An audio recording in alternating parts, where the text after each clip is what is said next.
from this new College of Education and Project Aspire. Today I am going to read you this book called Among the Hidden. It's from the Shadow Children series by Margaret Peterson Haddix. This book is probably recommended for grades 3 to 5. I'm going to read you the first couple chapters of it. Hopefully you really enjoy it and you'll want to pick up this book and finish it all yourself. Chapter 1. He saw the first tree shudder and fall, far off in the distance. Then, he heard his mother call out the kitchen window, "Luke! Inside! Now!" He never disobeyed an order to hide.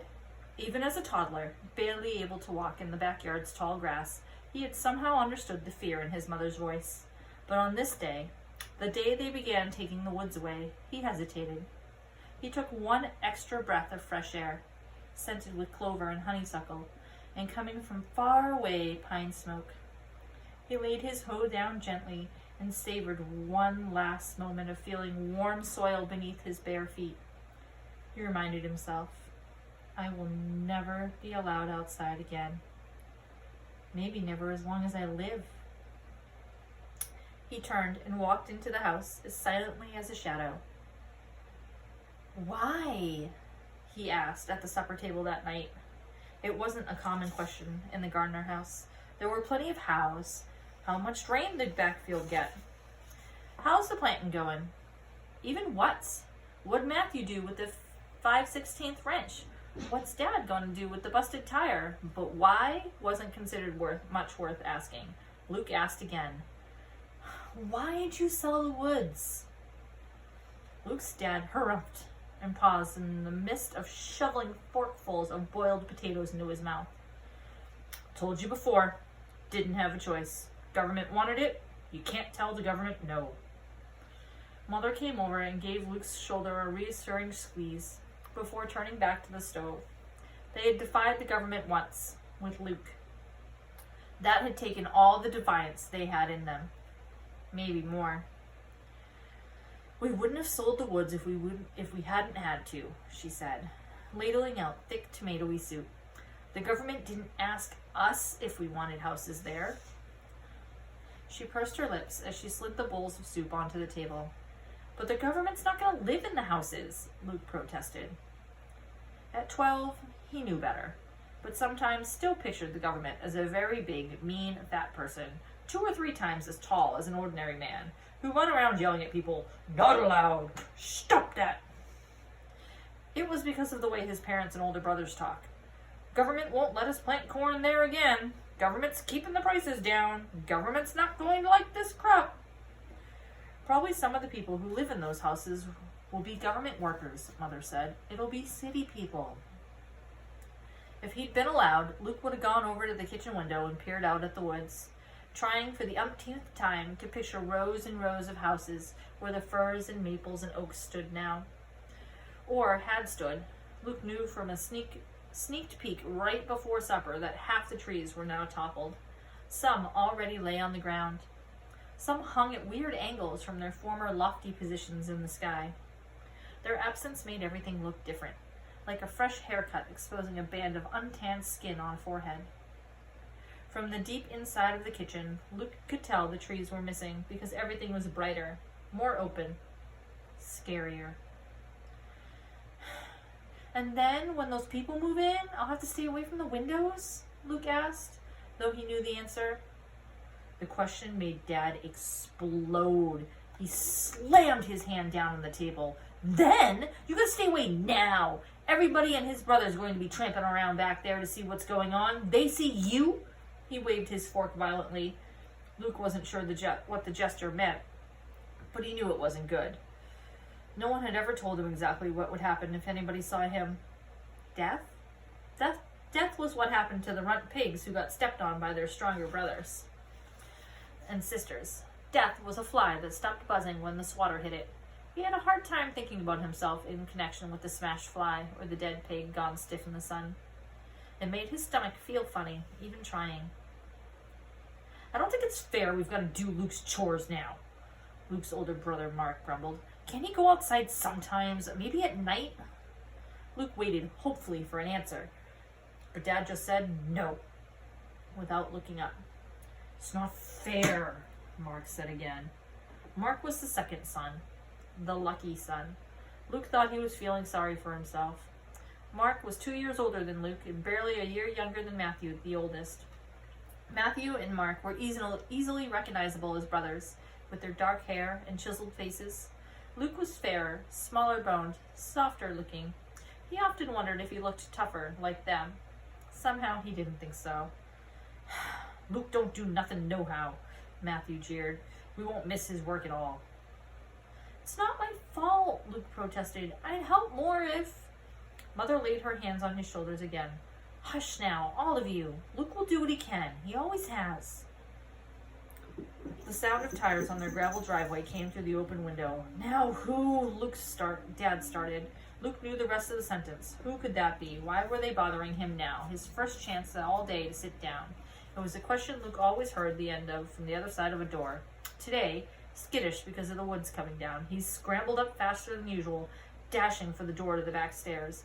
He knew without watching that Mother would take his place at the table and hide it, plate from the table and hide it in the cupboard, and would slide his chair back into a corner so it looked like an unneeded spare. In 3 seconds, she would hide all evidence that Luke existed, just in time to step to the door and offer a weary smile to a fertilizer salesman or government inspector or whomever else had come to interrupt their supper. Chapter 2. There was a law against Luke. Not him personally. Everyone like him. Kids who were born after their parents already had 2 babies. Actually, Luke didn't know if there was anyone else like him. He wasn't supposed to exist. Maybe he was the only one. They did things to women after they had their second baby, so they wouldn't have any more. And if there was a mistake and the woman got pregnant anyway, she was supposed to get rid of it. That was how Mother had explained it years ago. The first and only time Luke asked why he had to hide. He had been 6 years old. Before that, he had thought only very little kids had to stay out of sight. He had thought that as soon as he was old as Matthew and Mark, he would get to go around like they did, riding to the back field and even into town with Dad, hanging their heads and arms out the pickup truck window. He had thought as soon as he got as old as Matthew and Mark, he could play in the front yard, kick the ball out into the road if he wanted. He had thought as soon as he got old as Matthew and Mark, he could go to school. They complained about it, whining. Geez, we gotta do homework. Who cares about spelling? But they talked about games at recess and friends who shared candy at lunchtime or loaned them pocket knives to carve with. Somehow, Luke never got as old as Matthew and Mark. The day of his 6th birthday, Mother baked a cake, a special one with raspberry jam dripping down the sides. At summer that night, she poked 6 candles on top and placed it in front of Luke and said, "Make a wish." Staring into the ring of candles, proud that the number of his years finally made a ring all around the cake, Luke suddenly remembered another cake, another ring of 6 candles, Mark's. He remembered Mark's 6th birthday. He remembered it because even with the cake in front of him, Mark had been whining. I want to have a party. Robert Joe had a party on his birthday. He got to have 3 friends over. Mother said, shh, and looked from Mark to Luke, saying something with her eyes that Luke didn't understand.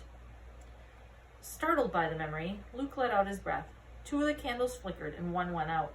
Matthew and Mark laughed. "You ain't getting that wish," Mark said. "Baby, can't even blow out candles."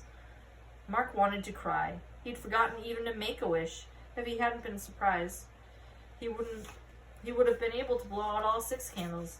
He knew he could have, and then he would have gotten, he didn't even know. A chance to ride to town in the pickup truck? A chance to play in the front yard? A chance to go to school? Instead, all he had was a strange memory that couldn't be right. Surely Luke was thinking about Mark's 7th birthday, or maybe his 8th.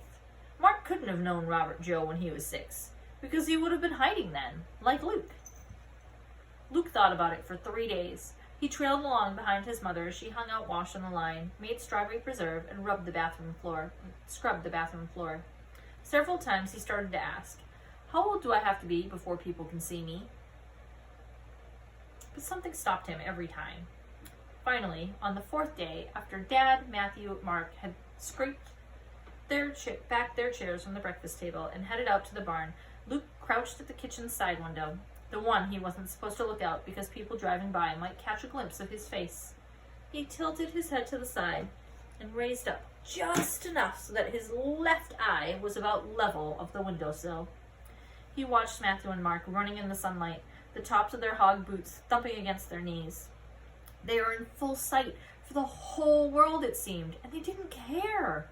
They were racing to the front door of the barn, not the side one off the yard that Luke always had to use because it was hidden from the road. Luke turned around and slid to the floor, out of sight. Matthew and Mark never had to hide, did they? He asked.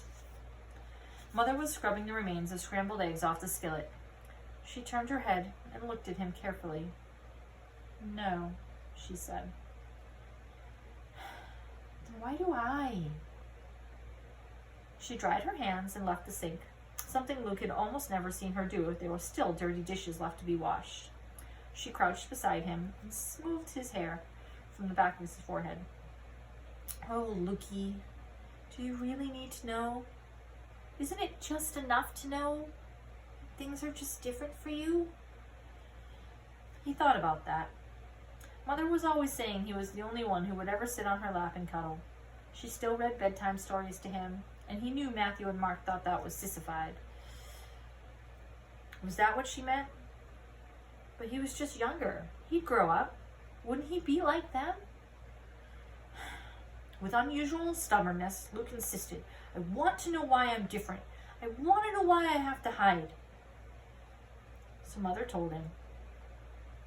Later, he wished he'd asked more questions, but at the time, it was all he could do to listen to what she told him. He felt like he was drowning in the flow of her words. It just happened, she said. You just happened, and we wanted you. I wouldn't even let your dad talk about getting rid of you. Luke pictured himself as a baby, left in a cardboard box by the side of the road somewhere, the way Dad said people used to do with kittens back when people were allowed to have pets.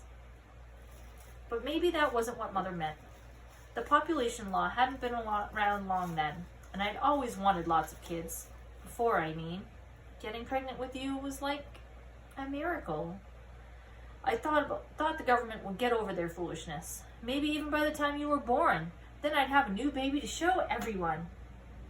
But you didn't, Luke managed to say. You hid me. His voice sounded strangely hoarse, like it belonged to somebody else. Mother nodded. Once I started showing, I didn't go anywhere. That wasn't hard to do. Where do I go anyway? I didn't let Matthew and Mark leave the farm for fear they'd say something. I didn't even say anything about you in letters to my mother and sister. I wasn't really scared then. It was just superstition. I didn't want to brag. I thought I'd have to go to the hospital to give birth. I wasn't going to keep you secret forever. But then what? Luke asked. Mother wouldn't look at him. Then they started running all that on TV about the population police. How the population police had ways of finding out everything. How they'd do anything to enforce the law. Luke glanced towards the hulking television in the living room. He wasn't allowed to watch it. Was that why? And your dad started hearing rumors in towns about other babies. Luke shivered. Mother was looking far off into the distance, to where the rows of new corn plants met the horizon. I always wanted a John, too. Matthew, Mark, Luke, and John, bless the bed that I lay on. But then, I thank the Lord that I have you, at least. It's worked out, the hiding, hasn't it? She offered him a smile that was wobbly. He felt that he had to help her. Yes, he said. And somehow, after that, he didn't mind hiding so much anymore. Who wanted to meet strangers anyway? Who wanted to go to school, where, if Matthew and Mark were to be believed, the teachers yelled and the other boys would double-cross you if you didn't watch out? He was special. He was a secret. He belonged at home. Home, where his mother always let him have the first piece of apple pie because he was there and the other boys were away. Home, where he could cradle the new baby pigs in the barn, climb the trees at the edge of the woods, throw snowballs at the posts of clothesline. Home, where the backyard always beckoned, always safe and protected by the house and the barns and the woods, until they took the woods away. Chapter 3. Luke lay on his stomach on the floor and idly ran the toy train back and forth on the track. The train had belonged to Dad when he was a little boy, and his own father before him. Luke could remember a time when his greatest longing had been for Mark to outgrow the train so that Luke could have it all to himself. But it wasn't what he wanted to play with today. It was a beautiful day unfolding outside, with fleecy clouds in the sky, blue sky, a mild breeze rustling the grass in the backyard. He hadn't left the house in a week now, and he almost could hear the outdoors calling him. But now, he wasn't even allowed in the same room as an uncovered window. "Are you trying to be discovered?" Dad bellowed at Luke just that morning, when he'd held the shade a few inches back from the kitchen window and peeked outside longingly. Luke jumped. He'd been so busy thinking about running barefoot through the grass, he'd half forgotten that there was anyone or anything behind him in the house. "No one's out there," he said, glancing again just to be sure. He'd been trying to not look beyond the ragged edges of the backyard to the bulldozed mess of branches, trunks, leaves, and mud that had once been his beloved woods. "Yeah," Dad said. "Did it ever occur to you that if there is, they might see you before you see them?" He grabbed Luke by the arm and jerked him back a good 3 feet. Freed from Luke's grasp, the bottom of the shade banged against the windowsill. "You can't look outside at all," Dad said. "I mean it. From now on, just stay away from the windows and don't go into a room unless we've got the shades or curtains pulled." "But then I can't see anything," Luke protested.